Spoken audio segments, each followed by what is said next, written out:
Graças a paz, irmãos, louvado seja o nosso Deus. Mais uma vez estamos aqui para a glória dele, para continuarmos a nossa exposição do livro de Abacuque, que essa exposição possa servir de consolo e de conforto para os nossos corações diante desses dias tão difíceis de distanciamento.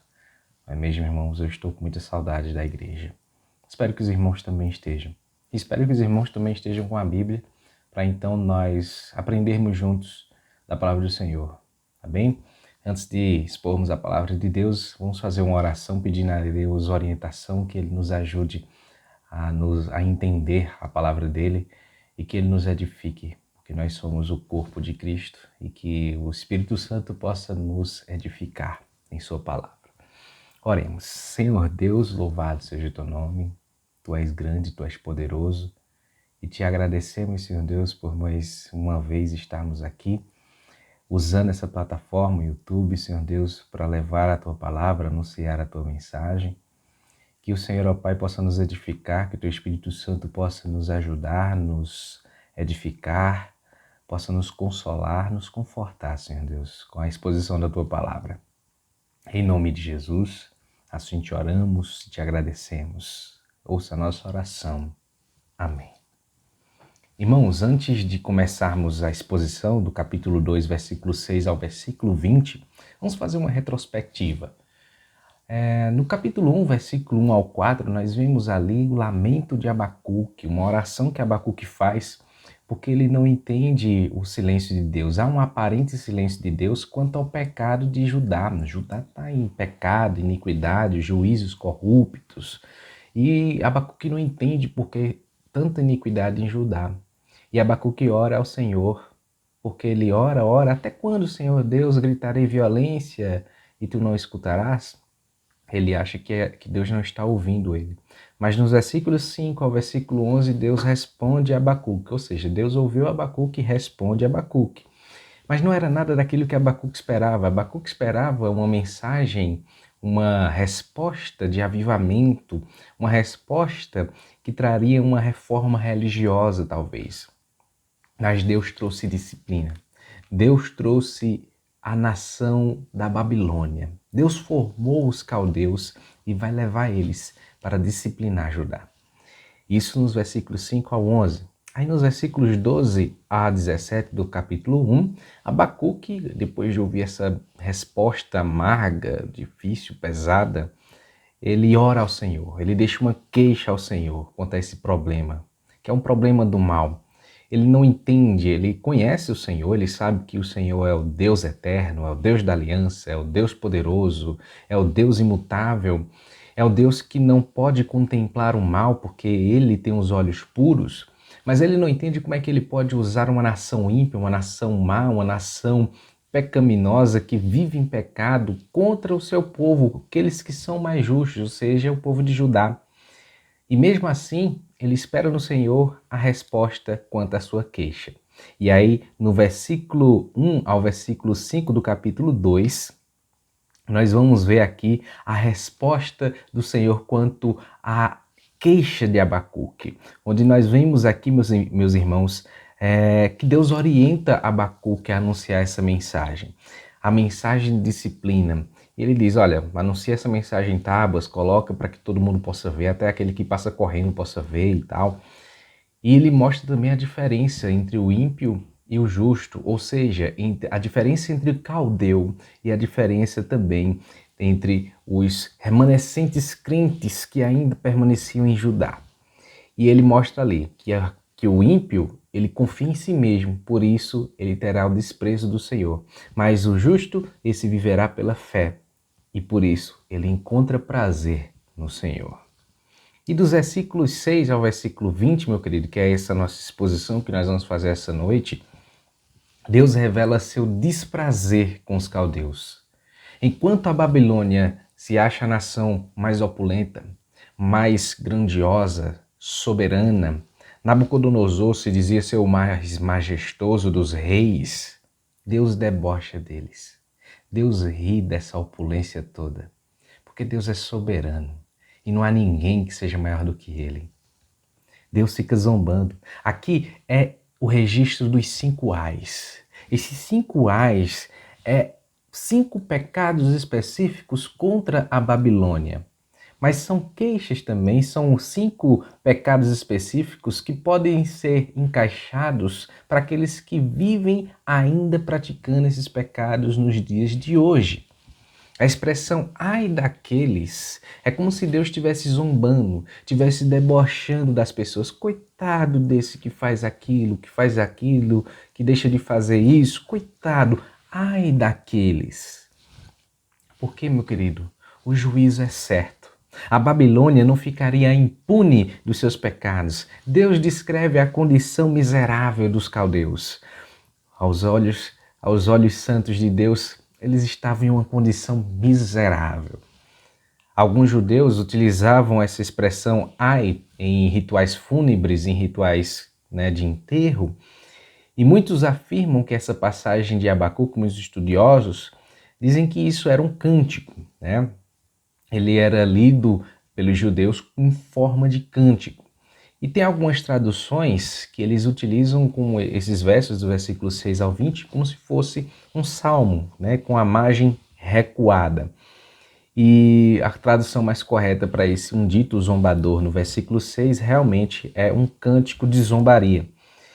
E esse cântico de zombaria, ele é conhecido historicamente como cântico de desprezo, porque cada pecado que é cometido pela Babilônia, cada pecado que é descrevido nesse ai daqueles, ele sofrerá a retribuição. O pecado, meu querido, não fica impune. É questão de tempo que as consequências do pecado começam a surgir. Deus retribuirá o pecado de acordo com o peso de cada um.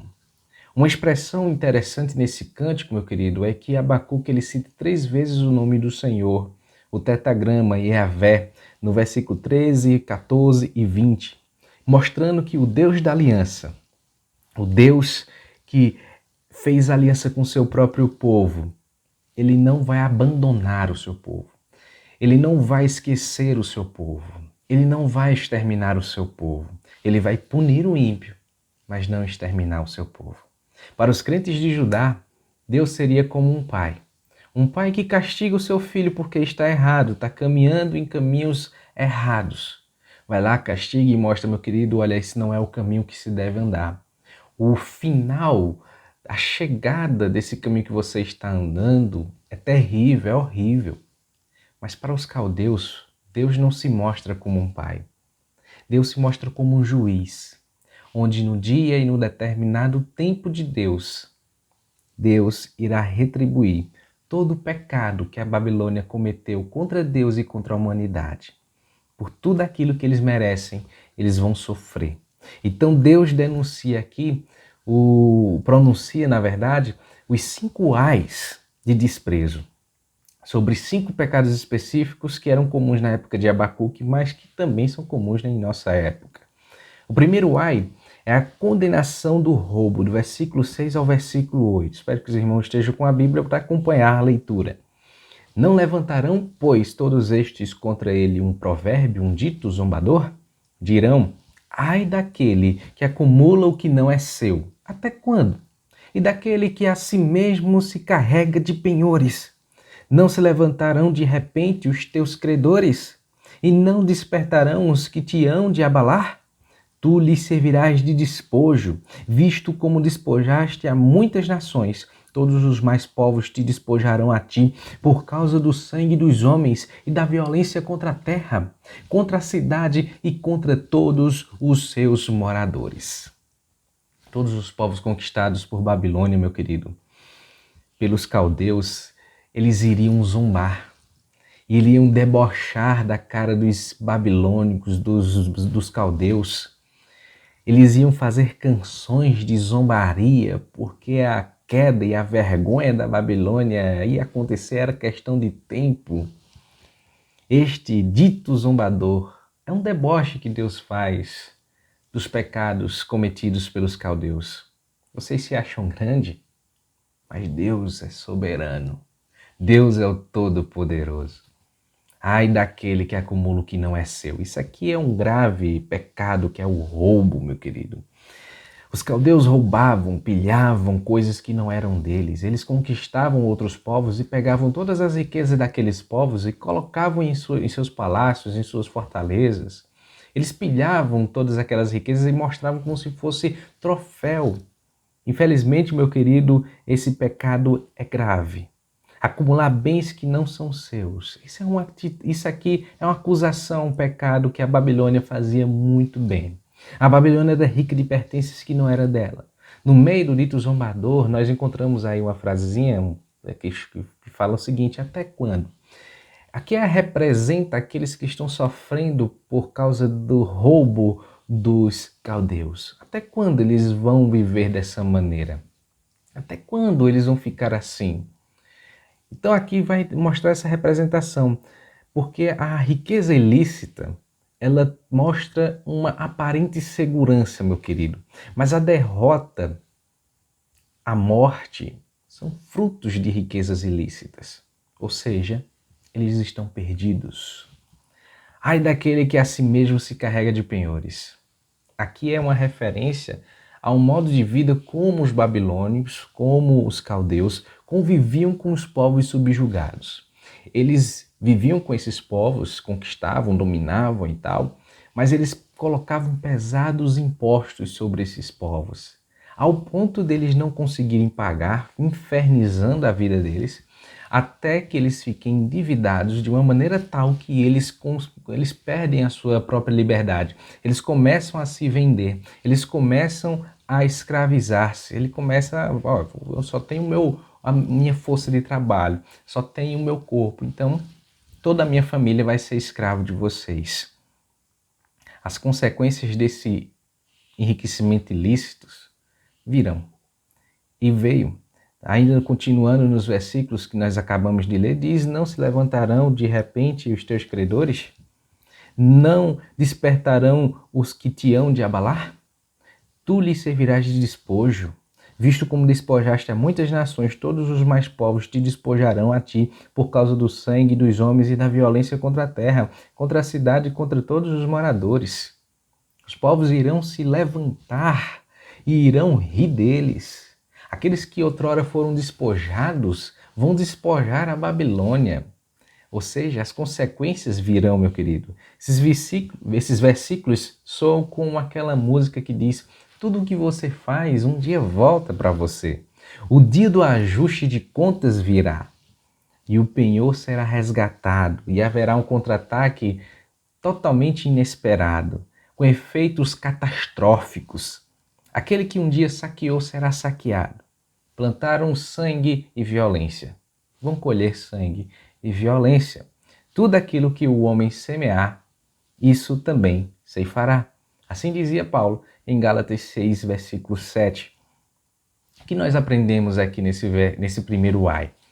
Todo enriquecimento ilícito está debaixo da condenação do ai. Ai daquele que enriquece ilicitamente. Ele pode oferecer a esse enriquecimento uma aparente segurança, mas o caminho trilhado, a chegada desse caminho é morte, meu querido. Ainda que aqueles que enriquecem licitamente possam escapar da lei humana, certamente eles não escaparão do juízo de Deus. O homem pode conseguir ficar rico utilizando de métodos criminosos e pode até chegar ao topo de uma sociedade.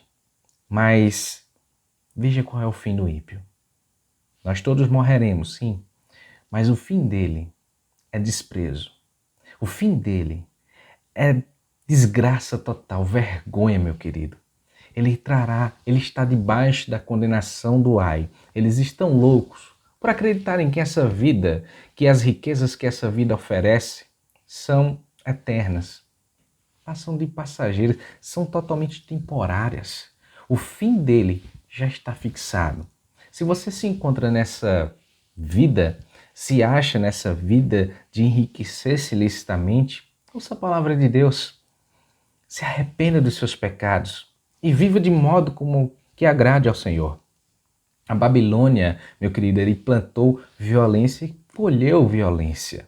Assim também é com todas as nações e com qualquer um que plante violência. A violência ela não traz segurança. É inútil se abrigar nas asas da violência, meu querido. É um grave erro pensar que estamos seguros se armazenarmos mais e mais bombas nucleares. É um erro pensar que a vida se torna mais segura se vivermos de maneira violenta. É um erro nós pensarmos que uma nação que é formada por meio da violência ter um futuro glorioso, um futuro brilhante e honroso. Isso é uma lei básica, meu querido. É uma lei básica do universo. Mais cedo ou mais tarde, nós colheremos o que nós plantamos. O segundo ai aqui, meu querido, é a condenação da ganância. Do versículo 9 ao versículo 11, diz o seguinte a palavra do Senhor. Leia conosco. Ai daquele que ajunta em sua casa bens mal adquiridos, para pôr em lugar alto o seu ninho, a fim de livrar-se das garras do mal. Vergonha maquinaste para tua casa, destruindo tu a muitos povos. Pecaste contra a tua alma, porque a pedra clamará da parede e a trave lhe responderá do madeiramento. O segundo ai também é sobre enriquecimento ilícito, mas ele se diferencia justamente por causa do propósito que ele mostra. O propósito aqui é porque os caldeus, eles queriam se destacar como os povos mais poderosos. Aqui mostra a ganância insaciável desse povo. Os caldeus tomavam terras, eles perseguiam o povo, conquistavam, ele tomava terra que não era deles, riquezas que não eram suas, para construir o império. E para que esse império fosse motivo de glória deles mesmos, para que eles tivessem proteção.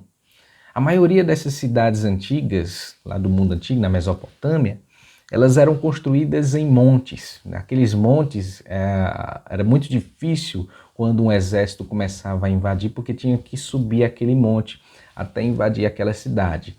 Então eles construíam geralmente as cidades em cima dos montes, para ter uma sensação, uma aparente segurança, vamos dizer assim, né? E além eles viverem em cima dessas montanhas, eles faziam grandes muralhas para ver se eles tivessem também mais proteção contra as guerras, para guardar todos os seus despojos, para guardar tudo aquilo que eles conquistaram diante das guerras que participavam. E não é errado a gente afirmar que a Babilônia não era uma nação bonita. Era uma nação esplendorosa. Tinha uma cidade linda. Tinha uma das 7 maravilhas do mundo, conhecida como Jardins Suspensos da Babilônia. O próprio Nabucodonosor, em Daniel 4:30, afirma sobre a majestade de toda aquela cidade. Mas toda essa majestade, toda essa glória da Babilônia, essa beleza que foi construída, tudo isso foi construído por meio de sangue, por meio de iniquidade, por meio de pecado, por meio de ilicidade, por meio de coisas criminosas, meus queridos. E tudo isso, Deus tomará conta. Deus pedirá a conta. E eles vão sofrer. E eles vão ter que pagar essa conta. O propósito do desonesto em roubar, despojar, saquear todos os bens que ele conquista é construir um ninho no alto, ou seja, é guardar tudo aquilo que ele despojou, tudo aquilo que ele roubou, para então ele cuidar de tudo aquilo. Essa é a figura que Abacuque utiliza aqui das aves de rapina, dos falcões, das águias que fazem seus ninhos lá em cima dos penhascos para cuidarem de seus ninhos, para cuidarem de seus filhotes, da caça que ela caçou. A Babilônia acreditava que estava segura nos seus ninhos, acreditava que estava segura nos altos montes, nas suas muralhas. Pois, meu querido, preste muito bem atenção, não há posição geográfica, não há poder econômico, político que possa oferecer verdadeira segurança. A segurança da Babilônia era algo falso, pois não há ninguém que possa construir muros tão altos que possam esconder Deus, que possam deixar Deus de fora. As consequências dessa ganância, meu querido, desenfreada, traria vergonha à própria Babilônia. Os versículos aqui nos diz o seguinte: vergonha maquinaste para a tua casa. Ou seja, ele mesmo cultivou vergonha, destruindo tu a muitos povos, pecaste contra a tua alma. destruíram muitos povos, e vergonha eles terão. Eles destruíram muitos povos por causa de sua ganância, e a consequência disso é desgraça e vergonha. A figura utilizada no versículo 11 do madeiramento da parede, isso traz uma sensação de proteção, mas os bens que eles adquiriram, meus queridos, servirão de testemunha pública contra todos esses gananciosos. Ou seja, esses bens serviriam de prova para que quando chegasse o dia da sua queda, chegasse o dia em que o Senhor pesaria a sua mão, mostrasse: esses são culpados, veja só os despojos deles, veja a riqueza ilícita que eles roubaram, meus queridos. Enfim, o que podemos aprender com o segundo ai? Aquele que é desonesto pode até parecer esperto, pode até parecer feliz, que vai ser um vencedor, mas ele está debaixo da sentença do ai, dessa sentença maldita. O pecado o achará e ele será pego pelos seus próprios planos pecaminosos. A riqueza dele será combustível para a sua própria destruição, meu querido. Você pode achar que muitos podem viver assim, que muitas pessoas vivem de maneira ilícita e estão prosperando aí, estão vivendo de maneira esbanjando sua riqueza. São pessoas que roubam, são pessoas que vivem de agiotagem, são pessoas que roubam dinheiro público e vivem bem, vivem aí, esbanjando dinheiro. E muitas vezes a gente pode pensar, pô, que mundo injusto, que coisa é essa que está acontecendo? Asaf, ele pensava a mesma coisa. Ele via os ímpios prosperando e não entendia isso. Quando ele ia falar em público toda a sua angústia, ele cala a sua boca, porque ele começa a falar para Deus. Ele vai para o templo e vai orar ao Senhor. E é na oração que ele entende, lá no Salmo 73, que Deus colocará eles em seus devidos lugares, no tempo determinado por Deus. Saiba que o caminho de desonestidade, meu querido, tem uma chegada triste. Pode trazer um caminho cheio de prazeres. Durante o caminho você pode passar ali, por momentos de riqueza, de prazeres. Mas a chegada do caminho desonesto é uma chegada triste, horrível. Não trilhe por esses caminhos, meus queridos. Há pessoas que o objetivo delas nesse mundo é apenas viverem esbanjando dinheiro.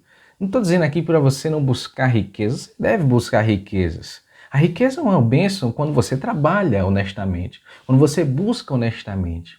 A vida que eu falo aqui é um homem que vive exclusivamente só para isso. E a vida não se resume nas riquezas dessa terra. Nós temos que buscar tesouros que não são dessa terra, mas tesouros do céu. O próprio Jesus Cristo dizia o seguinte: que aproveita do homem ganhar o mundo inteiro e perder a sua própria alma. Pois é, meus queridos. O terceiro ai é a violência contra os povos, no versículo 12 ao versículo 14.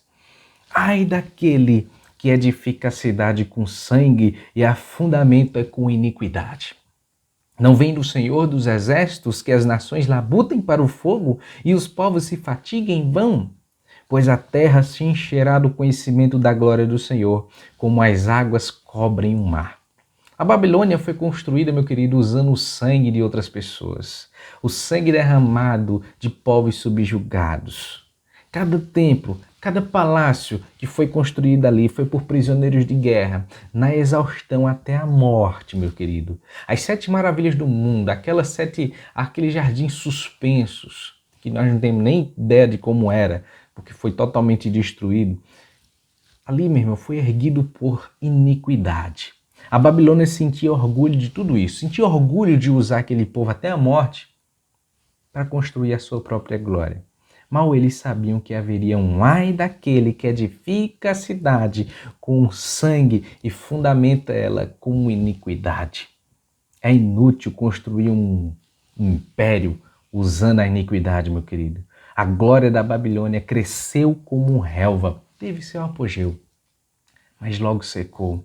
ela não existe mais. Hoje não há nenhuma Babilônia, não há nenhum jardim suspenso, não tem nem registro disso, não sabemos nem como era um jardim suspenso. Se você quiser conhecer sobre esse povo, sobre a Babilônia, você tem que ir buscar nos livros, você tem que ir para um museu para entender quem são eles. Os reinos desse mundo todos irão passar, mas o reino de Deus, esse não passará, meu querido, esse triunfará. A Babilônia virará página de livro de história. Mas o profeta afirma o seguinte: pois a terra se encherá do conhecimento da glória do Senhor, como as águas cobrem o mar. A glória do Senhor cobrirá toda a terra. Toda a terra como o mar cobre a terra. A glória da Babilônia era algo transitório, mas a glória do Senhor permanecerá para sempre. Deus foi glorificado com a queda da Babilônia em 539 a.C. E será glorificado com a queda da última Babilônia, aquela lá dos fins dos tempos. E todo o conhecimento da glória do Senhor será preenchido, ou seja, preencherá toda a terra. O que podemos aprender com o terceiro ai? Nabucodonosor, meu querido, foi apenas um protótipo de uma longa lista de invasores cruéis que derramavam sangue em massa. Nós temos aí vários exemplos como Júlio César, Gengis Khan, Napoleão Bonaparte, Adolf Hitler, Stalin, Mao Tse-tung e dentre outros ditadores horríveis, ditadores perversos. Ainda hoje, depois de tantos séculos, de tantos exemplos, sofrimentos, progresso cultural, científico, há invasões, há derramamento de sangue em massa, infelizmente, meus queridos. Mas todas essas nações ímpias, todos esses líderes terríveis, eles vão pagar o que eles estão fazendo. Eles vão pagar e vão pagar essa conta em dobro, meu querido. Eles vão pagar essa conta. Deus julgará eles. Onde está, por exemplo, o poderoso terceiro Reich de Hitler? Onde está a grande União Soviética de Stalin? Onde está todo o poder militar de Napoleão Bonaparte? Todas essas nações são como o mar. O mar alto, ele, né, como a maré alta vem, ela enche aquela parte e tal, mas depois ela seca e volta ao oceano. Assim são as nações. Tem a maré alta, mas seca. Assim também são todas as nações. Logo passarão. Essa passagem nos ensina que Deus derruba os ninhos das nações. Deus abate reinos e derruba reinos do seu próprio trono. Deus faz aquele que chegou ao topo da montanha cair de ladeira abaixo, até chegar na miséria, meu querido. Todo o esforço do ímpio é transformado em nada. A recompensa do impiedoso é vergonha e morte. Os ímpios ricos podem esbanjar o seu poder. Os ricos ímpios, eles podem oprimir os pobres, os fracos, mas serão consumidos pelas suas próprias riquezas. Se não for aqui, nessa esfera temporal, na história, meu querido, terá um dia específico para isso, que é o dia do juízo, onde Deus irá punir todo o pecado de todas as nações e de todos os ímpios. E a esperança que Deus nos dá é de que as nações poderosas podem prosperar na história, mas elas passarão. Elas não ficarão para sempre.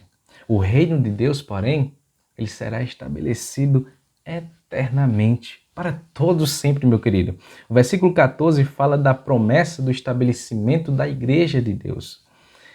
Porque é a partir da igreja de Deus, da igreja cristã, que o evangelho começa a ser espalhado pelo mundo inteiro. É a partir disso, da grande comissão, que vamos pregar, ide ao mundo e pregai, ou seja, fala da palavra de Deus, fala do evangelho. E ele fala desse momento que estamos vivendo aqui. E quando todo mundo conhecer a Jesus Cristo voltará. Voltará em majestade e glória. Não para salvar, mas a volta de Jesus Cristo trará juízo. Ele virá como juiz. Juiz para os ímpios, mas consolo e conforto para os justos. Quando Jesus voltar e estabelecer o seu reino, então verdadeiramente a glória de Deus cobrirá toda a terra. A cidade de Deus descerá e os justos entrarão nela. Mas tudo aquilo que é impuro ficará fora dela, e a glória de Deus será resplandecida na face de Jesus. E é certo, meu querido, que no final Deus triunfará. O quarto ai fala da embriaguez e a corrupção moral. Versículo 15 ao versículo 17. Ai daquele que dá de beber ao seu companheiro, misturando a bebida ao seu furor, e que o embebeda para lhe contemplar as vergonhas. Serás farto de opróbio em vez de honra. Bebe tu também, exibe a tua incircuncisão. Chegará a tua vez de tomares o cálice da mão direita do Senhor, e ignomínia cairá sobre a tua glória, porque a violência contra o Líbano te cobrirá, e a destruição que fizeste dos animais ferozes te assombrará, por causa do sangue dos homens e da violência contra a terra, contra a cidade e contra todos os seus moradores. A Babilônia, meus queridos, embebedava os seus povos subjugados para envergonhá-los, para humilhá-los. Mas foi numa noite de bebedeira, foi numa noite de orgia que aquela nação caiu. Que Deus pesou sua mão sobre aquela nação.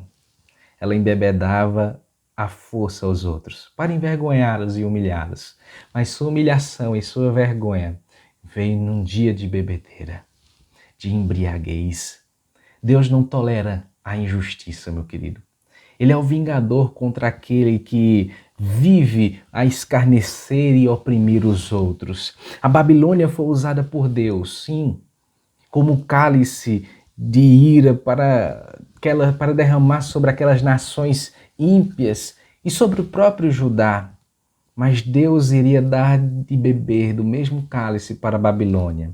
Ela seria envergonhada e humilhada de tal modo que seria despida, iria mostrar nua, ia ficar nua, ia mostrar em sua incircuncisão, deixando claro que aquele povo não faz parte do povo de Deus.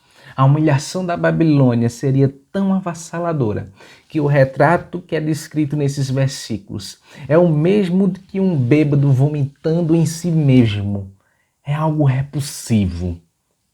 Gananciosos e insaciáveis por poder e conquista, meus queridos. Eles não respeitavam nações. Ele não respeitava homens, mulheres, crianças, animais e nem mesmo a própria natureza. A referência aqui que fala do Líbano. O Líbano era uma região muito rica em cedros gigantes. Era uma região que tinha muitas florestas, uma fauna e uma flora diversa. E eles tinham uma tática de guerra, os caldeus, que era a tática de terra arrasada. E nessa terra arrasada, meus queridos, eles desmatavam em várias matas para fazer aquelas armas poderosas, né, do mundo antigo, as catapultas e outras, os arietes, ou seja, eles tinham que utilizar a madeira dessas árvores. Então eles desmatavam muito, em consequência eles matavam muitos animais selvagens. Seus crimes, além de serem contra a humanidade, eram crimes contra a própria natureza. O que podemos aprender com esse ai, meu querido? A embriaguez, ele é um dos maiores males da nossa sociedade. Ela destrói vidas, ela destrói famílias, cidades, nações. A palavra de Deus adverte severamente quanto aos graves prejuízos da embriaguez.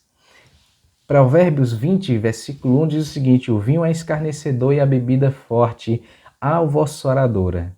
Todo aquele que por eles é vencido não é sábio.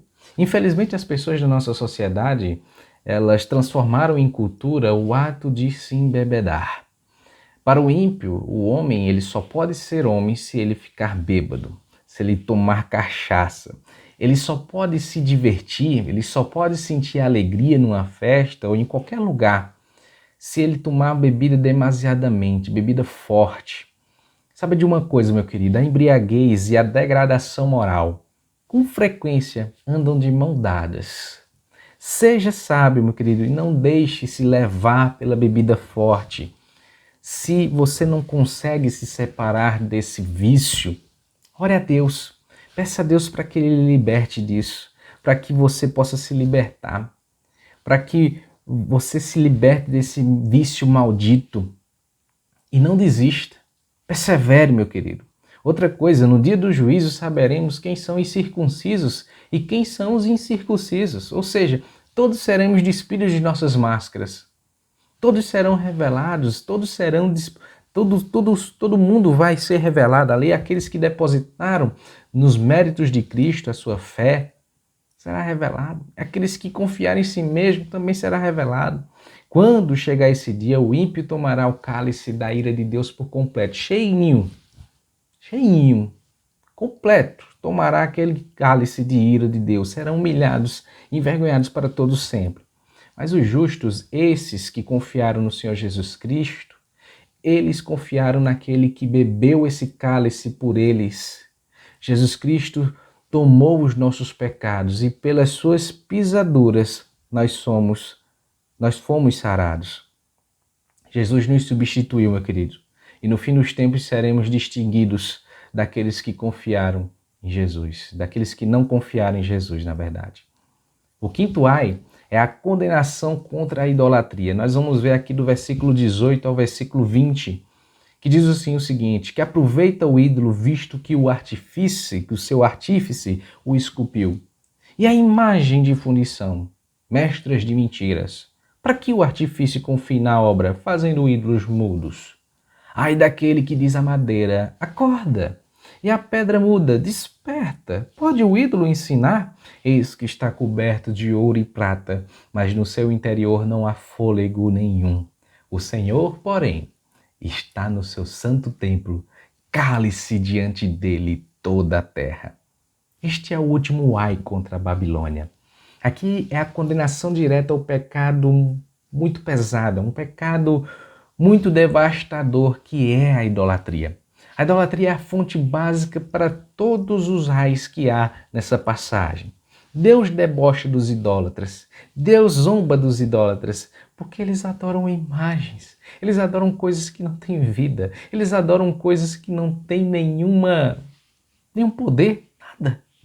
A palavra hebraica para idolatria tem um sentido de coisa vã, ou seja, algo que não tem valor algum. Infelizmente, esse pecado também é uma acusação ao povo de Deus, ao povo de Judá, porque eles viviam em idolatria. Muitos deles eram idólatras, adorando coisas que não tinham valor nenhum. A briga de muitos profetas, os profetas falavam muito da idolatria do povo de Deus, porque eles idolatravam os seus ídolos, mas não adoravam ao Senhor. Eles sempre batiam nessa tecla e o povo sempre deixou de ouvir e o povo nunca se arrependeu. Muitos deles, na verdade. Outros se arrependeram, sim. A idolatria é adorar a criatura em vez do Criador. Paulo foi enfático lá em Romanos capítulo 1, versículo 18 em diante. Ele fala, olha, Deus se revelou na tua cabeça, na tua mente, na tua consciência. Deus se revelou na natureza. Nós sabemos quem é Deus. Não é à toa que todas as sociedades de toda a história existe religião, ou seja, existe um senso de que Deus existe. Mas essas pessoas, por ser tão idólatras, elas não conhecem a Deus, elas não querem conhecer, elas não querem reconhecer a glória do Senhor e começa a adorar a própria criação, a criação de Deus. Começa a adorar animais, começa a adorar a natureza, começa a adorar a eles mesmos, mas não adora a Deus. Por isso que a revelação natural, ela não vai trazer salvação, mas pelo contrário, ela traz condenação. Mostra o quanto o homem é idólatra, mostra o quanto o homem, quanto mais distante de Deus está, mais ele permanece idólatra, mais ele permanece vivendo para ele mesmo. Eles preferiram adorar a criatura em vez do Criador. E por isso eles eram idólatras. Todos os ídolos criados pelos homens são impotentes, meus queridos. Não passam de madeira, pedra, gesso. E qualquer coisa que colocarmos à frente de Deus, acima de Deus, é idolatria, meu querido. É um ídolo. Se colocarmos dinheiro, se colocarmos fama, se colocarmos os likes, se colocarmos os seguidores, os status, os bens de consumo, os prazeres na vida, astros de futebol, se colocarmos políticos em nossas vidas acima de Deus, meus queridos, isso é um ídolo. tanto coisas como pessoas também podem fazer parte da idolatria. Tem pessoas que idolatram seus filhos, que idolatram seus pais, o esposo, o namorado, o noivo, os netos. Meu querido, responda uma pergunta. O que é mais importante na sua vida? O que é mais importante do que Deus em sua vida? Deus debocha dos ídolos, dizendo o seguinte: coitado daquele que diz à madeira, acorda, e a pedra muda, desperta. Pode o ídolo ensinar? Eis que está coberto de ouro e prata, mas no seu interior não há fôlego nenhum. Não existe vida em ídolos, meus queridos. A idolatria, meu querido, é algo neutro. Não é algo neutro, na verdade. Isso provoca a ira de Deus. A idolatria é um insulto ao Criador. É muito claro a proibição de Deus contra a idolatria na sua lei. Idólatras não entrarão no reino de Deus. Pelo contrário, são lançados no fogo do inferno. A Babilônia era um centro de idolatria. Havia um panteão de milhares de deuses lá. E eles adoravam, além de seus deuses, adoravam a si mesmos. O pecado, não importa a natureza dele, ele não fica impune. O castigo é sempre retributivo, meu querido. Em contraste com a idolatria, o profeta faz uma das mais profundas declarações de todo o seu livro no versículo 20. É lindo esse versículo. O Senhor, porém, está no seu santo templo. Cale-se diante dele toda a terra. Aqui está a resposta final para o lamento de Abacuque. Abacuque se lamentava por tudo aquilo que passou, mas aqui é a resposta final de Deus. Deus diz: olha, Abacuque, cale-se. Não tem mais para que reclamar. Porque eu sou o rei de tudo e de todos. Eu reino sobre todos. Até para a lamentação há um limite, meu querido. Deus põe esse limite a Abacuque. Deus mostra a sua justiça a Abacuque. Deus mostra a disciplina a Abacuque. Deus mostra a sua santidade e agora mostra a sua soberania. E não tinha mais razão para o profeta ficar se lamentando, se queixando, porque Deus é soberano e tudo está sob o seu controle. É diante desta resposta que Abacuque compreende que jamais Deus pode deixar de cuidar, jamais Deus pode, perder o controle da situação. As rédeas da história estão nas mãos do Senhor. A violência que acontecia em Judá preocupou o profeta. O aparente silêncio de Deus, isso angustiava o profeta. A pedagogia que Deus utilizou, mostrando assim a sua resposta por disciplina, isso aterrorizou Abacuque. Mas quando Deus falou a Abacuque: olha, Abacuque, eu estou entronizado no meu trono, cale-se diante dele toda a terra.